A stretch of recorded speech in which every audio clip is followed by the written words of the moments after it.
Welcome students our channel happy nature 01। Students, आज की जो वीडियो रहेगी आपके क्वेश्चंस के ऊपर है। आपके मैसेज आ रहे हैं बार बार, बहुत सारे क्वेश्चंस है, कुछ का मैंने रिप्लाई दे दिया है बट कुछ क्वेश्चंस का मैं वीडियो के माध्यम से आपको इसका आंसर दूंगी।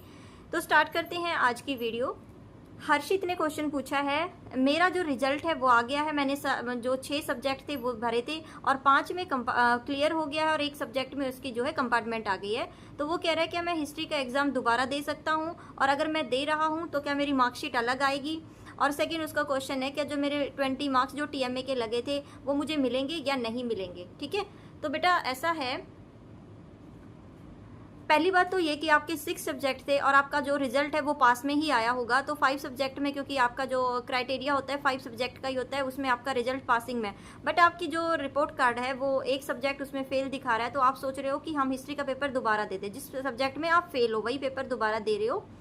तो इसके लिए आपकी जो रिपोर्ट कार्ड होगी, जब आप पास हो जाओगे तो एक ही रिपोर्ट कार्ड आएगी, जो आपकी पहली वाली रिपोर्ट कार्ड होगी उसको चेंज कर दिया जाएगा, यानी वो तो आपके पास रहेगी।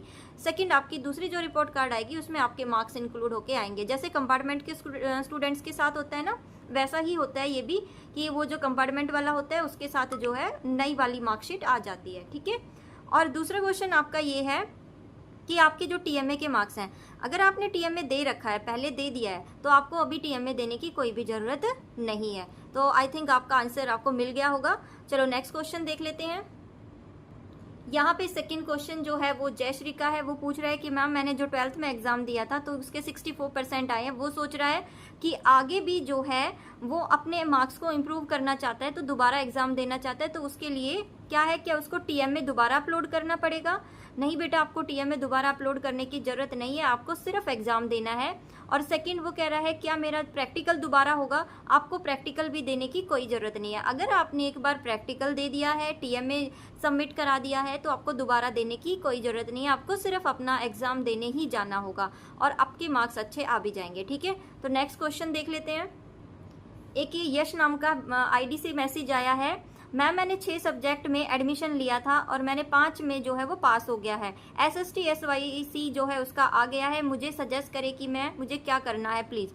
बेटा देखो, अगर आपके सब्जेक्ट, मुझे नहीं पता कौन कौन से सब्जेक्ट हैं, तो डिपेंड करता है सब्जेक्ट पे, क्योंकि आप 11th में एडमिशन लोगे। अब ये बच्चा जो है SST वाला, तो आई थिंक 10th का ही बच्चा है ये, तो डिपेंड करेगा कि आपके पास सब्जेक्ट कौन से हैं। अगर भले ही आप 5 सब्जेक्ट क्लियर कर गए लेकिन आपका सब्जेक्ट कॉम्बिनेशन नहीं बन रहा है, तो आप जो है आगे आपको प्रॉब्लम आ सकती है। तो आप पहले जो है, मैंने आपको मैसेज भी किया है कि आप अपने सब्जेक्ट भेजो। अगर आपके पास 3 लैंग्वेज हैं तब भी आपको जो है ये आपके लिए कंडीशन अप्लाई नहीं होगी, आपको SST का पेपर देना ही पड़ेगा। ठीक है, तो पहले आप सब्जेक्ट मुझे बताओगी कौन से सब्जेक्ट हैं, उसके बाद ही मैं डिसाइड कर पाऊंगी कि आपको इस एग्जाम देना है या नहीं देना। नेक्स्ट क्वेश्चन देखते हैं।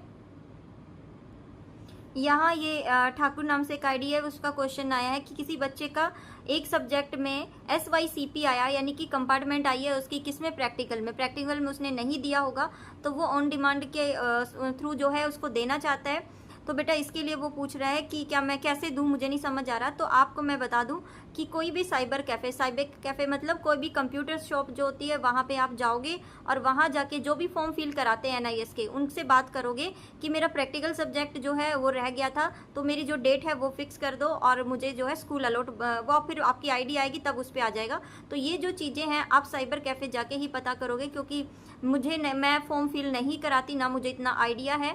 तो आप लोग जाके वहाँ कंप्यूटर शॉप पे, और कंप्यूटर शॉप को ही साइबर कैफ़े बोलते हैं, वहाँ जाके आप बात करोगे और वो आपका प्रैक्टिकल का जो है फॉर्म फिल कर देंगे। और फिर आपको एक प्रैक्टिकल फाइल बनानी पड़ेगी जिस सब्जेक्ट में आपका प्रैक्टिकल, जिसमें आपको देना है, और वो प्रैक्टिकल फाइल फिर आपके सेंटर पे जो है सबमिट हो जाएगी, जहाँ आपको सेंटर अलॉट किया जाएगा। नेक्स्ट क्वेश्चन देखते हैं। नेक्स्ट क्वेश्चन है ये अनाया शर्मा है, उसने पूछा है ma'am marking scheme on demand का कैसा होता है? बेटा देखो, जो चेकिंग का टाइप होता है वो सबका सेम होता है, चाहे पब्लिक एग्जाम है, चाहे ऑन डिमांड एग्जाम है, या CBSE एग्जाम है।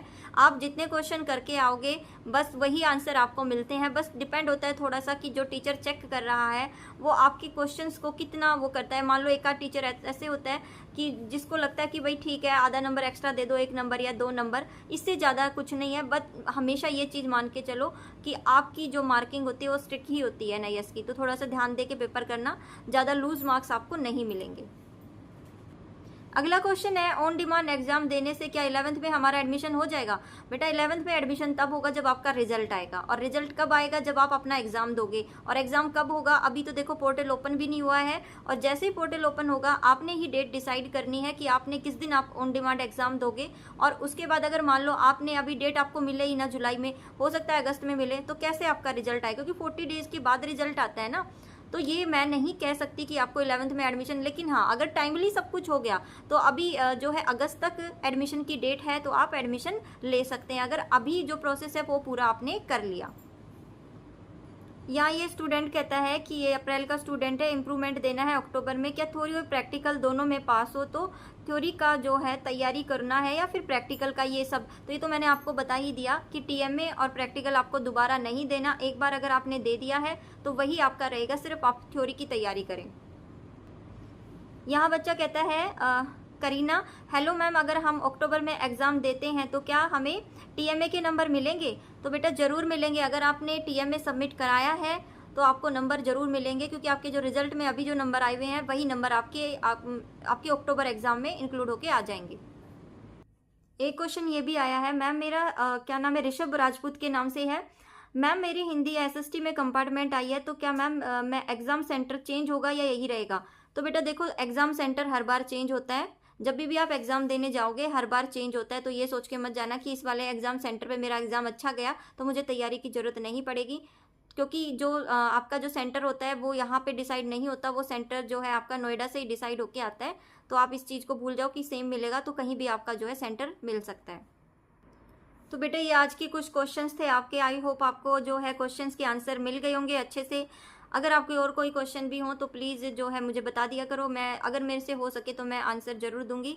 एक चीज़ और ध्यान रखा करो, आप आंसर पूछ लेते हो, चैनल को सब्सक्राइब बिल्कुल नहीं कर रहे हो, और वीडियो को लाइक करना बिल्कुल मत भूला करो।